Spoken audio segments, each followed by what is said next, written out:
अस्सलाम नाज़रीन, Sindh online TV में भलीकार आवां मोहम्मद पवार शामिल करूं था हिन वक्त जो खबरूं।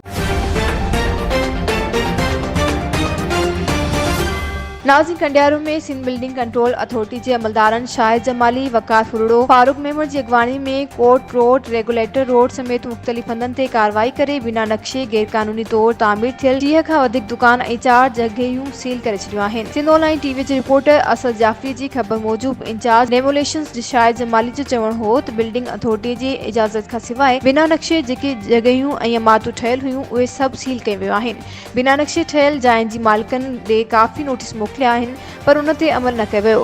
अॼु कार्रवाई दौरान दुकान ऐं जायूं सील कयूं वियूं आहिनि। हुननि चयो त जेके मालिक नक्शा पास न कराईंदा उन्हनि जूं जायूं ऐं दुकान सील कया वेंदा।